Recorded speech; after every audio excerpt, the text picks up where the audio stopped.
Hello viewers, আমি Faisal Ahmed cyber security and ethical hacking এর পক্ষ থেকে আপনাদের স্বাগতম।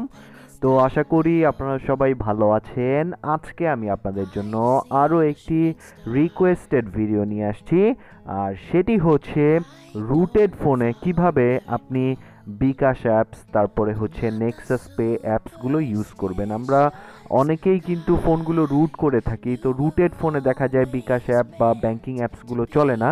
তো সেই ক্ষেত্রে এই অ্যাপসগুলো কিভাবে আপনারা ইউজ করবেন সেটাই মূলত আজকে দেখাবো। তো আমার ফোনটি মূলত রুট করা, তো এখানে আমি নেক্সাস পে যে ব্যাংকিং অ্যাপসটা আছে এটা ইউজ করতে চাচ্ছি, কিন্তু পারতেছি না। দেখেন, আমরা যখন অ্যাপসটা ওপেন করি আমাদের এখানে দেখেন লেখা আছে যে ডিভাইস ইজ রুটেড, এবং দেখাচ্ছে এটা চলবে না, এখানে অটোমেটিক্যালি অ্যাপসটি কিন্তু ক্লোজ হয়ে যাচ্ছে।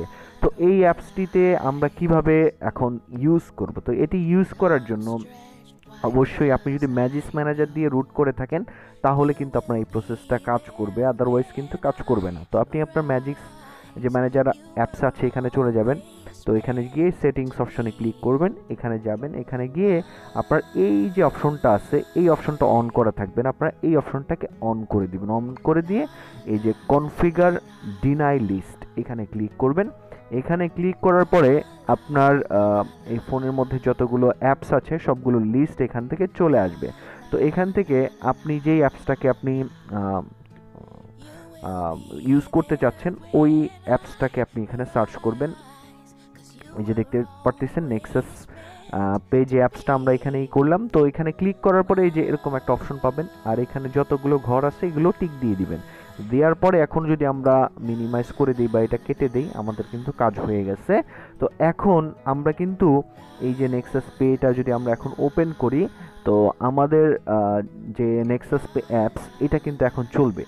আর আমাদের এখানে কিন্তু এই নেক্সাস পে বুঝতেই পারবে না যে আমাদের ফোনটি রুট করা আছে। তো একই প্রসেসে আপনি চাইলে আপনার যে বিকাশ অ্যাপস আছে এটাও কিন্তু আপনি ইউজ করতে পারবেন সেম ওয়েতে। যেই অ্যাপসগুলো রুটেড ফোনে চলে না সেই অ্যাপসগুলো কিন্তু আপনি এই প্রসেসটা ফলো করলে ইউজ করতে পারবেন। তো আশা করি ভিডিওটি আপনাদের ভালো লাগছে। যদি ভালো লেগে থাকে তাহলে অবশ্যই আমাদের চ্যানেলকে সাবস্ক্রাইব করে যাবেন। আর যারা মূলত সাইবার সিকিউরিটি এবং ইথিক্যাল হ্যাকিং নিয়ে ইন্টারেস্টেড, আমাদের বিভিন্ন কোর্স আছে।